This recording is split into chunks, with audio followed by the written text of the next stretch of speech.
Bonsoir à tous et joyeux Noël. Nous sommes ensemble avec vous qui nous suivez de Kinshasa, de Brazzaville et via notre site YouTube.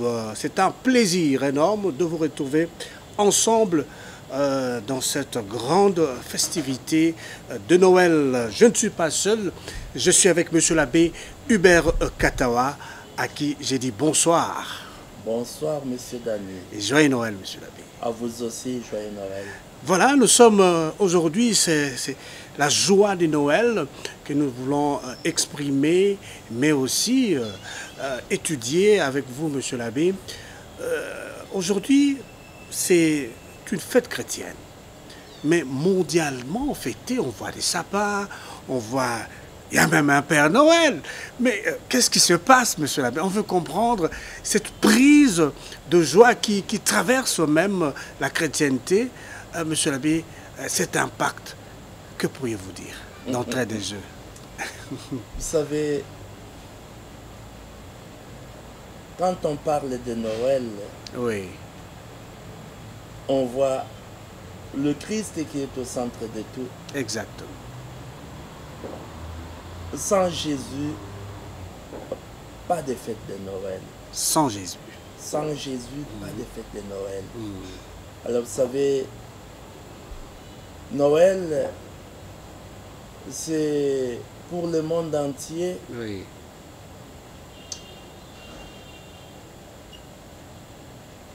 La joie, une joie inexplicable. Vraiment.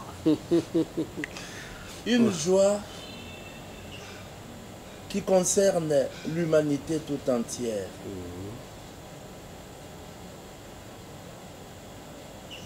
Quelle que soit votre religion, vous vous sentez impliqué. Vous êtes concerné. Oui. Au fond, moi je dirais, Noël c'est le miracle de l'amour. Okay. L'amour de Dieu qui couvre l'humanité tout entière. L'amour de Dieu qui renouvelle la face de la terre. Oui. L'amour de Dieu qui redonne vie. Ok.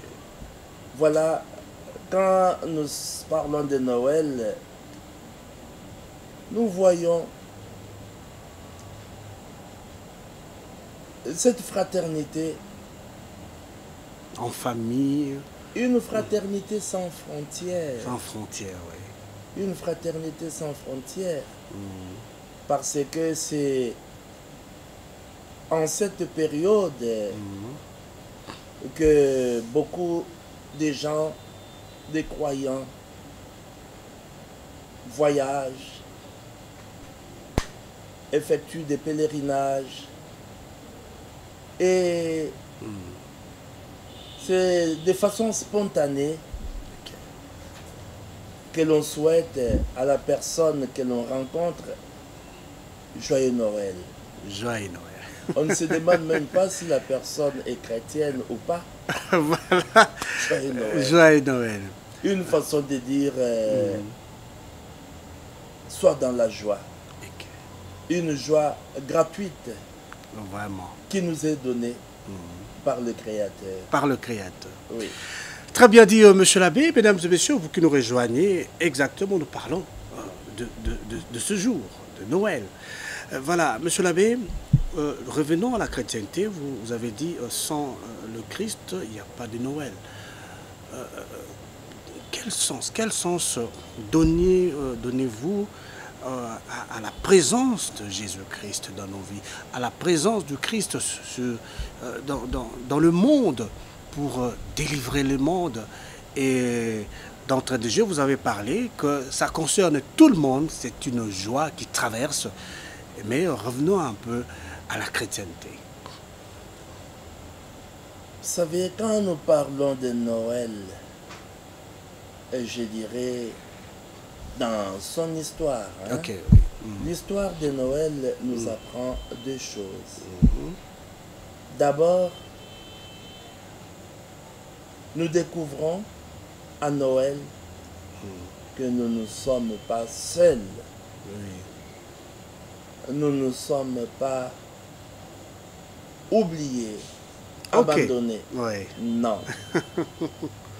Déjà, c'est lui qui vient dans notre monde. Oui. C'est lui qui est né de la très sainte et perpétuelle Vierge Marie. Elle s'appelle Emmanuel. Emmanuel qui signifie Dieu avec nous. Alors nous ne sommes pas seuls. Oui. Noël nous apprend que Dieu est avec nous. Noël nous apprend que Dieu est là. Dieu est présent, présent dans la personne de cet enfant qu'on appelle Jésus. Mais si il est là, parce que il s'appelle Emmanuel, Jésus, Jésus, Dieu qui sauve. Qui sauve, oui. Donc il est là, il est présent, il est prêt à agir, prêt à intervenir dans la vie de tout homme. Et voilà, c'est vraiment un motif de joie. On se croyait exclu, marginalisé. Et voilà, il est là, il nous aime. Il prend soin de nous.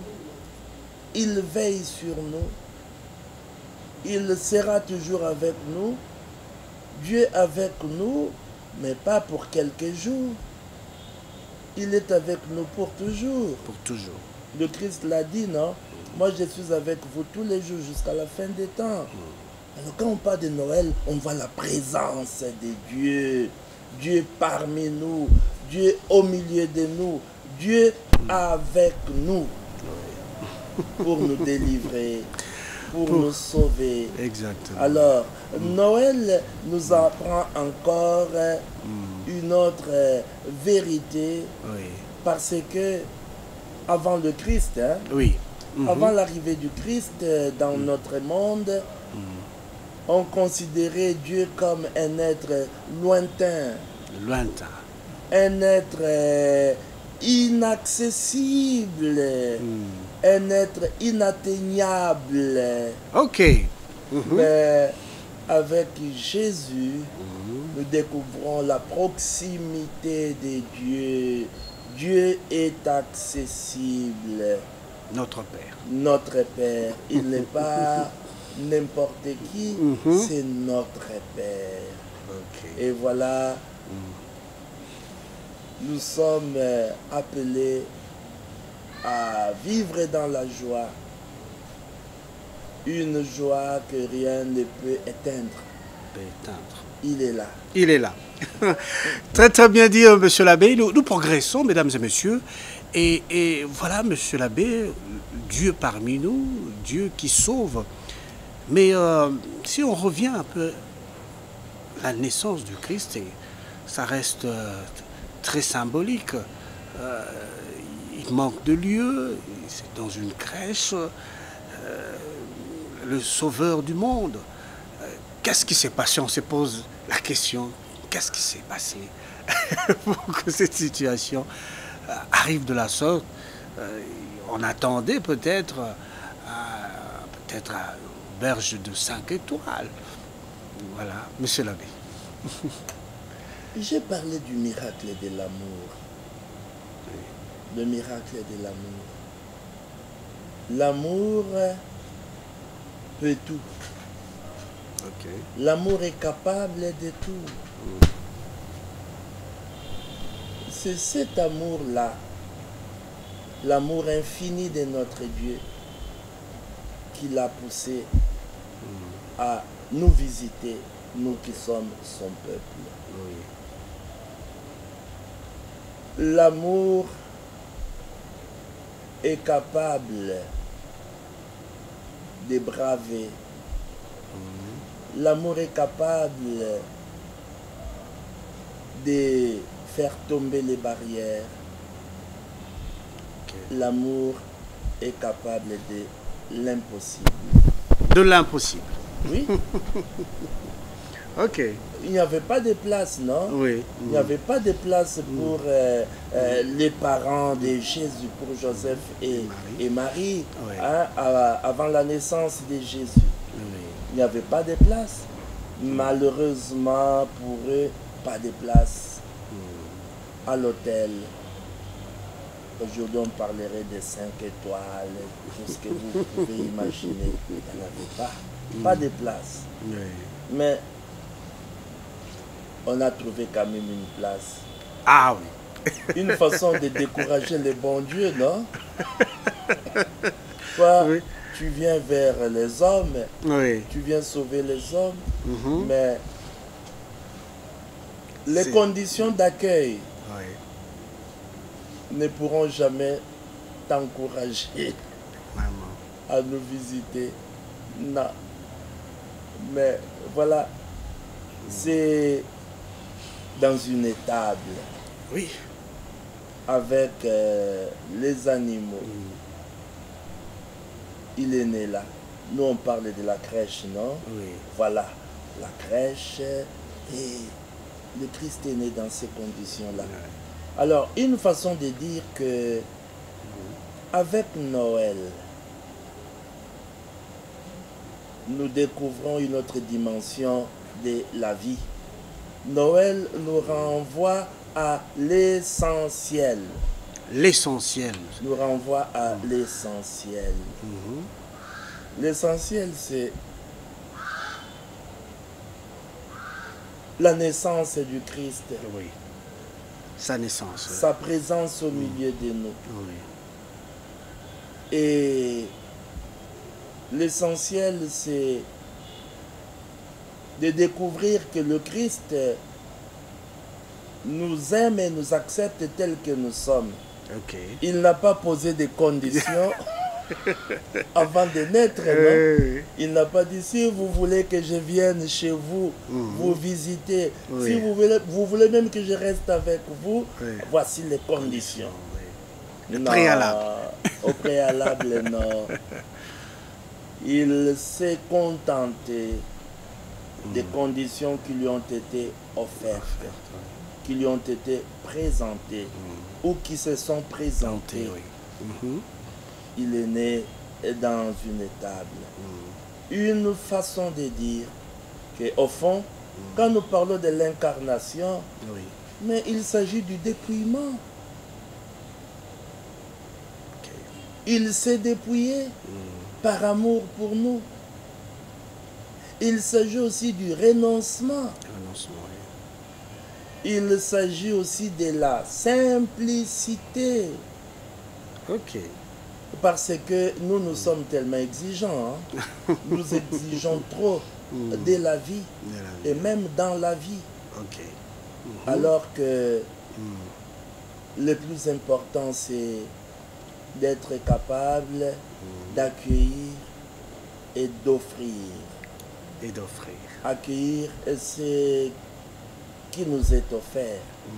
C'est pour cela que, au fond, quand nous disons le cadeau de Noël, le plus beau cadeau, c'est le Christ qui nous est donné, qui nous est offert, et nous l'accueillons. Et ces cadeaux-là, le plus important, ce n'est pas de voir dans quelles conditions le Christ est né. Le plus important, c'est de découvrir qui l'a envoyé, pour quelle mission et qui il est pour nous. Qui il est pour nous. Alors, voilà la valeur de l'homme. Hein. Parce que ici, moi, je parlerai même de la révolution de l'amour. Ah mais oui, le Christ vient tout révolutionner. Hein. Il vient tout changer.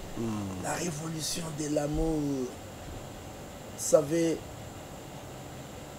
une façon de dire la valeur de l'homme n'est pas alliée à le bien matériel, aux conditions matérielles, hein, aux biens matériels, à sa situation,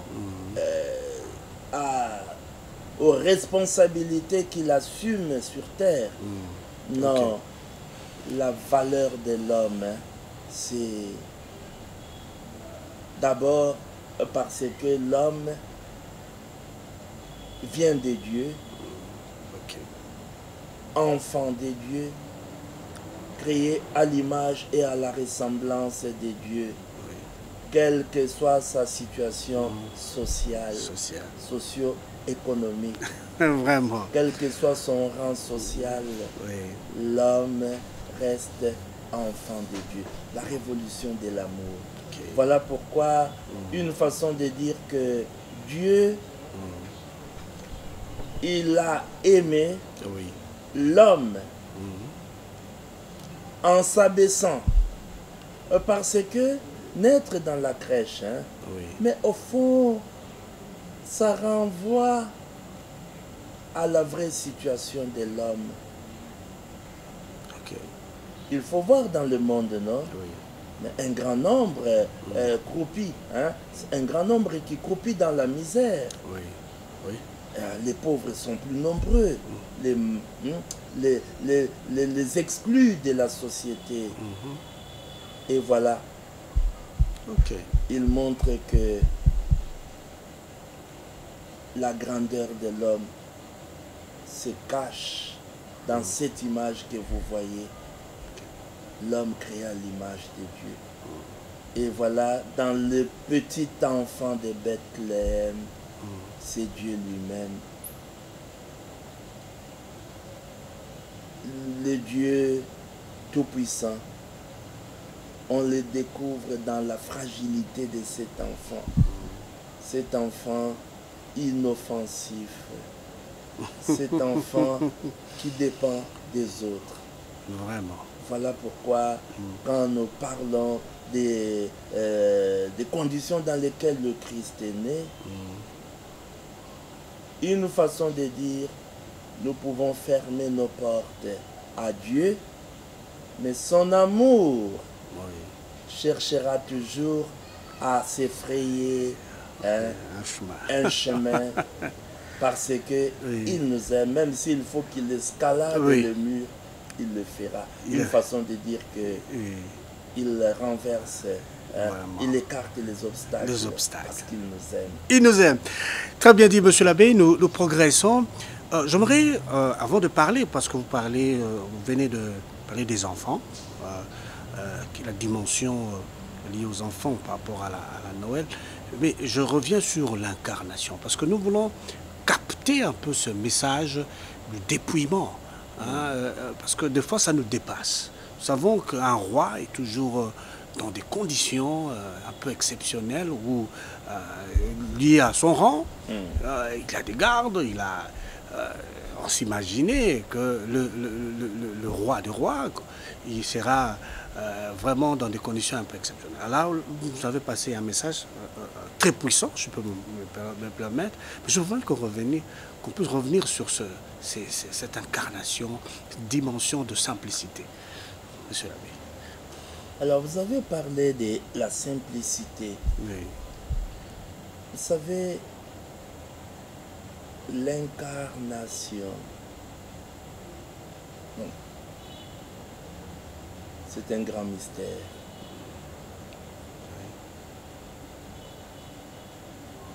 Le Christ, fils du Très-Haut, il prend notre humanité. Il épouse notre humanité.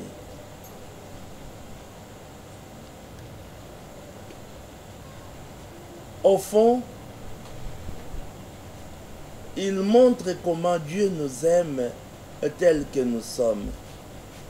Il n'a pas attendu que nous devenions de bonnes personnes, de saintes personnes. Des personnes intègres. Non, non. Oui. Il nous a aimés alors que nous étions encore pécheurs. Il nous a aimés tels que nous sommes. Et quand nous parlons de l'incarnation, je reviens sur ce que j'ai dit à propos de Noël, non? Parce qu'aujourd'hui, quand nous parlons de Noël, nous voyons tout ce qu'on fait avec faste. Alors que Noël doit être fêté avec simplicité. J'ai évoqué ici comment les parents de Jésus se sont contentés d'une place dans une table au milieu des animaux. Mais le Christ aussi, dans le mystère de l'incarnation, il va se contenter d'habiter au milieu de nous. Mais nous nous comportons comme des animaux. Et je dirais même pire que les animaux. Vraiment. Pire que les animaux. Il faut simplement voir comment le fils prodigue, il était au service des porcs. C'est lui qui donnait aux porcs leurs aliments. Mais lui-même, il mourait de faim, non? Il était tenté de voler les aliments des porcs pour ne pas mourir de faim. Vraiment. Vous voyez? Alors, le Christ, il se contente de ce que nous sommes. Il nous aime, il vient habiter au milieu de nous. Mais quand j'ai dit le mystère de l'amour, l'incarnation, il cherche à nous unir à sa divinité. Il est vrai homme en naissant de la Vierge Marie, mais en vivant au milieu de nous, c'est pour nous diviniser.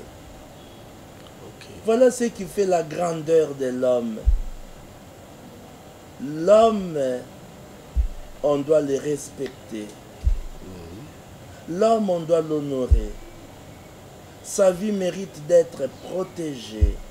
Sa vie est sacrée. Parce que l'homme n'est pas seul.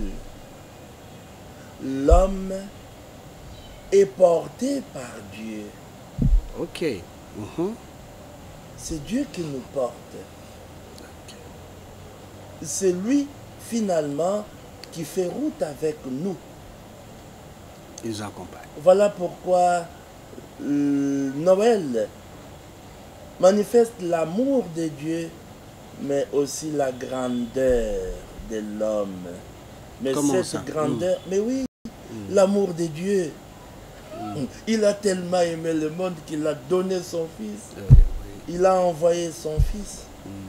Mais la grandeur de l'homme, pour que Dieu s'abaisse, accepte de vivre avec l'homme. Ok. Cela montre que l'homme est grand. Il a du prix. Ok. Mais cette grandeur lui vient du cœur même de Dieu. Au fond, moi je dirais Noël, c'est Dieu qui révalorise son œuvre. Son œuvre. Qui révalorise son œuvre. Ok. Dieu qui redonne vie. Vous avez parlé de la joie, non? Oui. Quand on parle de Noël, on voit la joie. Hein? Nous devons fêter Noël dans la joie de Noël. Mais la joie de Noël signifie quoi? C'est la fête. Mais on ne peut fêter que quand Dieu est là. Ok. Sa présence nous réjouit et nous ne savons même pas nous contenir. Nous devons éclater de joie. Oui. Voilà pourquoi Noël doit aussi nous renvoyer à la transformation À la transformation. du monde Et de nous. et au renouvellement du cœur de l'homme. Le renouvellement du cœur. Et Très bien dit, monsieur l'abbé. Nous progressons. Alors, j'aimerais savoir quelle est la place des enfants. Aujourd'hui, on parle même de la fête des enfants. Et voilà l'occasion, faisons les larrons. Nous voulons partager avec vous, monsieur l'abbé, les enfants. Noël et les enfants. Ah oui, un mot là-dessus. alors quand nous parlons des enfants, les enfants symbolisent l'innocence. Ok. Les enfants symbolisent la confiance. Les enfants symbolisent la pureté. Oui. Les enfants symbolisent la joie. Et au fond, les enfants symbolisent aussi la pauvreté, non? Oui. La fragilité, La fragilité, oui. la pauvreté, la dépendance. Dépendance. Exactement. Alors, mais la place des enfants. Je voudrais d'abord parler en général. Hein. Ok. Tous nous sommes enfants de Dieu. Nous sommes fragiles. Nous sommes fragiles. Nous sommes pauvres. Et sans Dieu, nous ne saurons pas tenir. Nous allons disparaître. Donc l'homme est dépendant de Dieu. Quand je dis dépendant, il ne s'agit pas de la dépendance comme un esclave dépend de son maître. Vraiment. Moi, je dirais plutôt que l'homme Oui. reste lié à Dieu. Ok. Ok. Il garde sa communion avec Dieu parce que il sort de Dieu. Hein? Dieu comme source de sa vie, source de tout ce qu'il est, de tout ce qu'il a.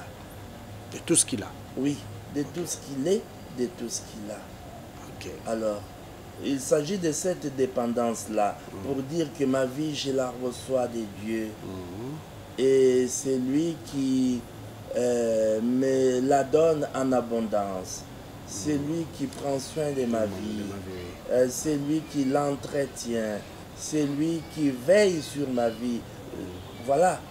Alors, tous nous sommes enfants de Dieu. Ok. Mais aujourd'hui, revenons aux enfants que nous avons, Oui, qui enfants. nous entourent, Qui qui nous font notre joie, qui nous animent. Oui. Et quand nous parlons des enfants, vous savez que les enfants sont contents quand on leur promet et on réalise. Un enfant qui s'est bien comporté, ah, je t'offrirai des bonbons. Un enfant qui pleurait, on dit, calme-toi, on t'achètera des biscuits. L'enfant se calme et on réalise cela. Et voilà. Les enfants se réjouissent quand ils sont couverts des cadeaux. Mais aujourd'hui, quand nous parlons de Noël, quel lien on peut faire entre les enfants et Noël? Noël, oui. Alors, voilà. Noël, c'est Dieu qui se donne, non? Dieu qui se livre. Et quand le Christ se donne, se livre, il dépend de nous. Comment ça? Il dépend de nous. C'est à nous de les faire grandir dans nos cœurs. Ok. Nous pouvons aussi les chasser de nos cœurs. Et voilà. C'est une façon de dire, je me livre à vous, je me donne à vous. Tout dépend de vous. Moi, je suis là. Donc l'homme vient à Dieu librement. Oui, une façon de dire, si vous voulez être heureux grâce à ma présence, ça dépend de vous. Ok. Si vous voulez m'abandonner pour être malheureux, ça dépend de vous. Ça dépend de vous. Mais en même temps, Dieu qui est avec nous, qui vit au milieu de nous, mais qui vit en nous. Parce que quand nous parlons de Noël, hein, souvent nous voyons cette joie immense autour de nous, au sein de nos familles, mais nous oublions la joie intérieure. La joie intérieure. Une Ok. façon de dire qu'on peut aussi fêter Noël en silence. On savoure cette présence on savoure, en nous. Ouais. On est porteur Ok. porteur de divinité. On porte Dieu. Et voilà, quand on parle des enfants, Oui. d'abord il faut considérer les enfants comme un cadeau. Les enfants sont un cadeau de Dieu, un don du ciel. Dieu nous donne les enfants. Et c'est Dieu qui nous fait confiance. C'est Dieu qui nous fait confiance. Il nous fait confiance. Il compte sur nous. Ok. Donc c'est à nous de prendre soin de ces enfants. C'est à nous de les éduquer. C'est à nous de les protéger. C'est à nous de les orienter et bien les orienter. Mais en même temps, qu'est-ce que les enfants nous apprennent? Une façon de dire, si Noël, c'est l'expression de l'amour de Dieu, Noël signifie Dieu a dit, je vous aime tous d'un amour éternel. Et il l'a concrétisé par la naissance de Jésus. Et notre réponse, c'est notre joie, notre gratitude, la reconnaissance. Ok. Mais la bonne reconnaissance, c'est à travers notre comportement, non? Notre bon comportement. Et en même temps aussi, il nous fait plaisir parce que quand on parle de Noël, on dit c'est la joie, c'est l'occasion de se faire plaisir, les uns aux autres. Mais c'est aussi l'occasion de faire plaisir au bon Dieu. Comme nous, les enfants font plaisir aux parents quand ils sont obéissants, hein, Oui. ils sont là Ils travaillent bien à l'école. en train de bien travailler à l'école, ils se comportent bien. Oui. Alors, voilà. Mais Ok. nous, notre façon de dire merci Oui. pour ces cadeaux, la présence de Dieu au milieu de nous, hein, c'est en lui faisant confiance, comme les enfants font totalement confiance aux parents. Totalement. Les enfants sont convaincus que leurs parents sont capables de tout. Voilà pourquoi un autre ira même à dire à son papa à l'aéroport, non? Ils ont accompagné quelqu'un qui voyageait. L'enfant qui voit un avion qui dit à son papa, papa, tu vas m'acheter aussi un avion. Alors que son père est incapable de s'acheter une moto, même une brouette. Mais l'enfant Oui. fait confiance. Fais confiance. Alors, nous devons aussi, comme les enfants, Faire avoir confiance en Dieu. Nous abandonner entre les mains de notre Dieu. Et en même temps aussi, savoir recourir à lui. Vous savez, le Christ qui est né à Bethléem, Oui. est-ce que ce bébé-là, qui a été visité par les rois mages, par les bergers, est-ce qu'il était capable de se couvrir sans l'aide de Joseph et de Marie? Non. Est-ce qu'il était capable de se nourrir tout seul? Alors, Noël nous montre aussi comment Dieu compte sur nous les hommes. Il nous associe à l'œuvre du salut. Il voudrait que chacun de nous se sente aussi capable de faire le bien. Le bien.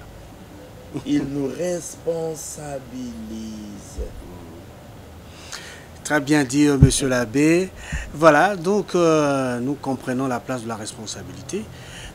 Aujourd'hui, nous sommes en train de traverser, et particulièrement à travers le monde, il y a cette maladie, cette pandémie de Covid. Et aussi, en République démocratique du Congo, il y a une situation de crise économique. Aujourd'hui, c'est le moment de fête, mais beaucoup sont en train de se regarder. Il manque de quoi même fêter, de quoi s'habiller. Et voilà, Noël. Quel message, monsieur l'abbé, pour ce chrétien qui, vous l'avez dit en passant, que l'homme, la place de l'homme, l'importance de l'homme, au-delà des conditions humaines, au-delà même de réalité, monsieur l'abbé.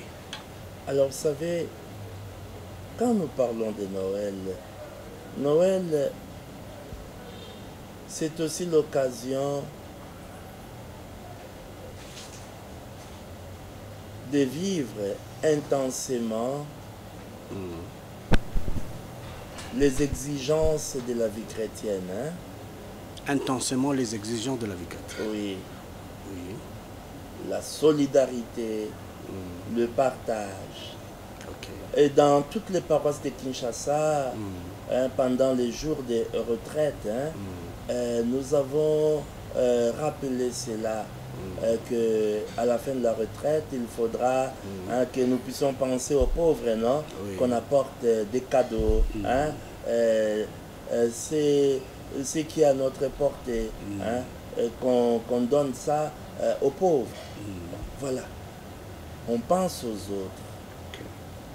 Et je vois aussi parfois, il y a ce qu'on appelle échange des cadeaux. Oui. Échange des cadeaux. Pendant ces temps, il y en a qui organisent des réceptions. Vous êtes invités. Bon, il y en a qui disent, bon, il y a des cartes de vœux. Oui. On prépare beaucoup de choses, non? Oui, oui. beaucoup de choses. Et il y a aussi des belles décorations, le sapin, des jets de lumière, tout cela. Mais vous savez que tout cela a un coût. Oui. Tout cela a un coût. Oui. Quelqu'un me disait, monsieur l'abbé, tout cela nous épuise. Voilà, vous avez lu dans mes pensées. Tout voilà. cela nous épuise. Je voulais placer cette petite question. Nous vide les poches. Et même nos porte-monnaies, c'est vide. Tout cela nous épuise. Voilà. Vraiment. Nous sommes à la recherche effrénée de la joie. Nous voulons nous faire plaisir et faire plaisir aux autres. Mais Noël ne signifie pas se réjouir un jour et après. Et après. Alors, parfois, on fait comme si on n'avait jamais mangé de sa vie, de la viande, et voilà. Et on oublie le lendemain. On dit Noël, c'est la fête des enfants. Oui, les enfants se retrouvent entre eux. Hein, ils sont fiers de porter des beaux habits. Des beaux habits, et ils sortent un peu. Oui, entre eux. Et puis, c'est aussi la fête en famille. Hein. Il y a longtemps qu'on s'est retrouvés comme ça. Alors, on a quand même le droit de se réjouir. Oui, mais malheureusement, il nous arrive parfois d'en abuser. On tombe dans certains péchés de gourmandise. Et vous allez vous rendre compte que au lieu que Noël soit fêté avec joie, un sujet de joie, Noël se termine aussi dans la tristesse, dans les larmes. Il y en a qui font des accidents parce qu'ils étaient ivres. Quelqu'un qui est au volant ivre, avec toute sa famille, avec ses amis. Et parfois aussi, il y en a qui sont hospitalisés simplement à cause d'une intoxication alimentaire. Et vous allez vous rendre compte que c'est généralement après les grandes fêtes qu'on a beaucoup de cas de maladies. Beaucoup sont hospitalisés. Alors voilà une façon de dire qu'il y a effectivement la crise sanitaire. Nous avons cette crise sanitaire qui a paralysé beaucoup de secteurs de la vie. Cela signifie que nous avons droit à la joie, mais une joie modérée. Il faut utiliser rationnellement ce dont on dispose. Il faut profiter de cette fête de Noël pour, je dirais, exprimer sa foi en Dieu, reconnaître que c'est lui qui a tout créé et c'est un Dieu de la joie. Il voudrait que la vie de tout homme soit Noël. Ah, amen. Mais la vie de tous les jours. Oui. La vie de tous les jours. De tous les jours. Parce que c'est tous les jours que nous sommes visités. C'est tous les jours que Dieu est avec nous. Il ne peut jamais nous laisser seuls, pas même un seul instant. Donc, c'est toute la vie. C'est toute la vie. Monsieur l'abbé, très enrichissant, mais comme vous le savez, le temps nous est imparti.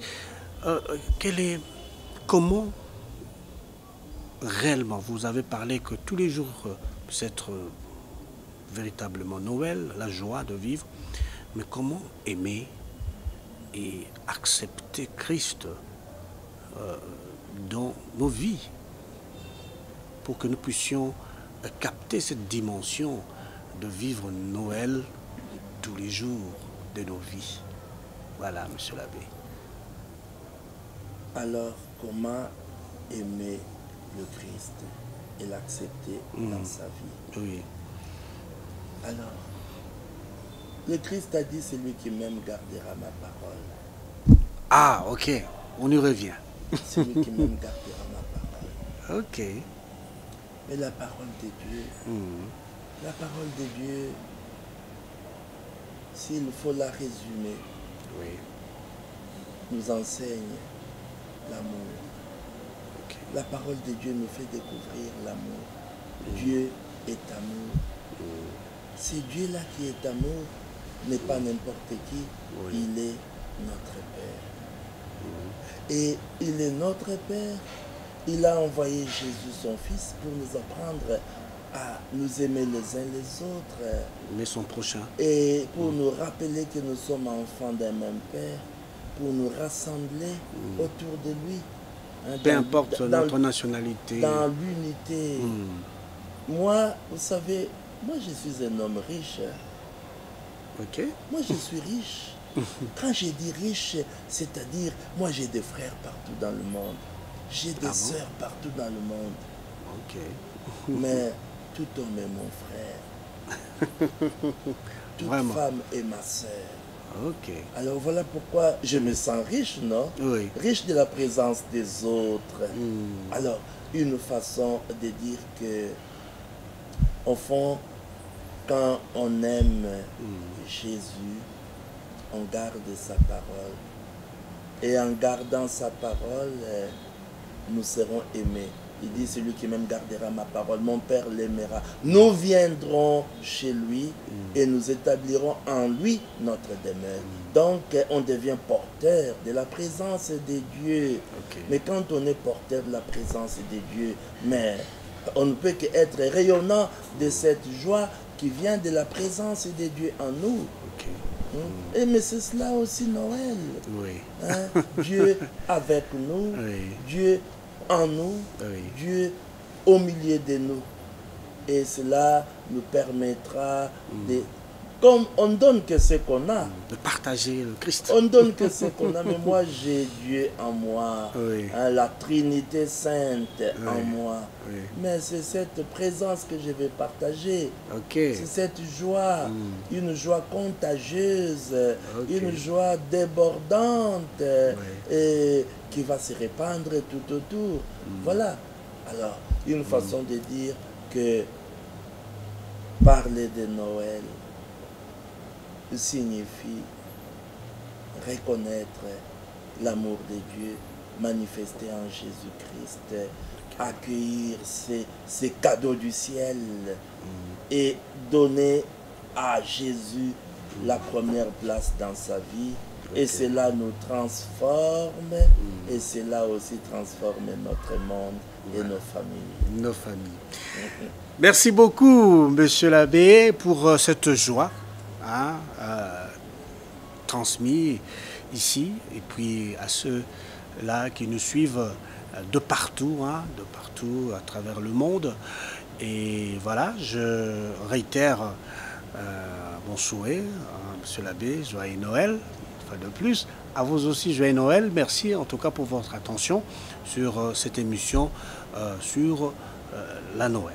Voilà, et nous sommes arrivés à la fin. J'ose croire que les explications auront retenu votre attention. Nous prenons rendez-vous prochainement, mais en attendant, portez-vous bien sur les antennes de la télévision catholique Elikia. Joyeux Noël à vous et bonsoir.